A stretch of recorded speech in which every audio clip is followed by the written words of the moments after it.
Now, if you want to understand the heartlessness, the overreach and the double standards of how our states are dealing with the pandemic, you only need to look at the state of Queensland. Remember, this is where Premier Anastasia Palaszczuk and her government famously refused to let people cross the border from New South Wales for medical procedures or even for family funerals.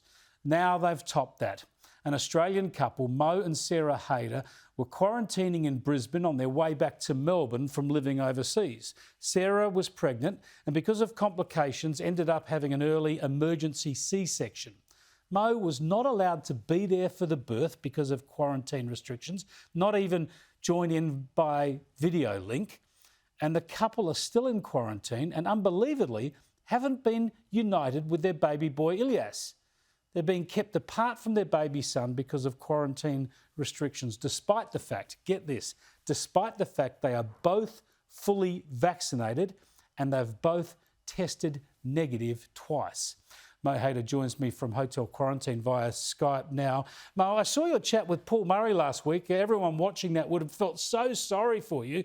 I want to talk about those issues in a moment. But first up, how's your little fella doing? Ilyas, first, thank you for having me. Ilyas is doing amazingly well considering. His CPAP, which is the pressure to his lungs, is on the lowest. And they're just dealing with trying to beef him up at this stage. Things are going well. Now, have you able to see him at all so far via a video link or a phone video or something? A video link, but anyone could tell you seeing your kid via video and seeing them as person is not the same thing, especially being a newborn. And what about your wife, Sarah, first? How is she doing? And is she quarantining in hospital or elsewhere? How close is she to Ilyas and has she been able to see him? She hasn't been able to see him. We're both quarantining at the Royal Brisbane. We're in the Waddle Bray ward, which is their designated COVID ward. She's actually in the room with me. Today's been a low day, understandably. I'm dealing with just trying to support her as much as I can. And it's hard. It's hard knowing we don't have family around. It's hard knowing that we haven't even had proper social or like mental well-being checks on us. And more for her sake, of course, for me as well. But yeah, it's a shambles. Now, this is your first child, and let's look on the positive here. It's been a wonderful medical intervention. You must be glad of the fantastic medical service you've got from the hospital in Brisbane to get you through this difficult birth. Of course. I couldn't thank the people in the NICU ward anymore. Just they've kept us informed, understanding exactly what steps need to happen all the way. Sarah's had some great maternity nurses and they've been great. Midwives have been great.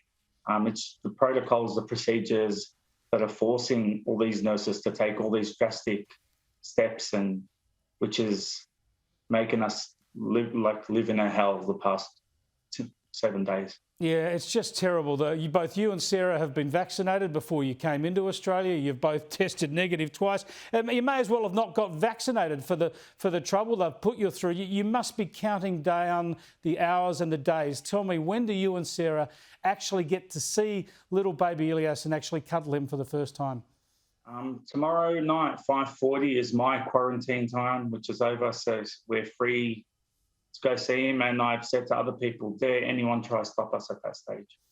But yeah. 5:40, we're walking out of here, and we're going straight there, and that's it. Yeah, I want to see my son. Well, you've separated us already.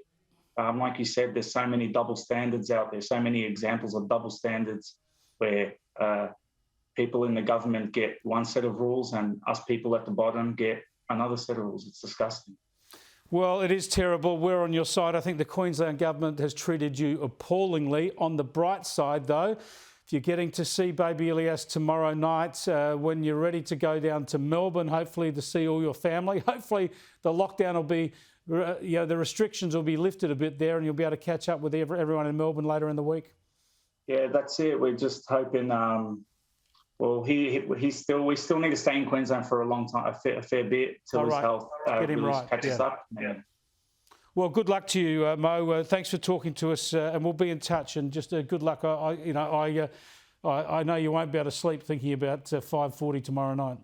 Of course. Thank you. Thanks for having me. Moe Haidar there, he and his wife Sarah. Imagine that, your first child, your baby's been sick, delivered by a C-section prematurely because of those problems, haven't been able to actually make physical contact with their baby yet. Bring it on in 24 hours, hey?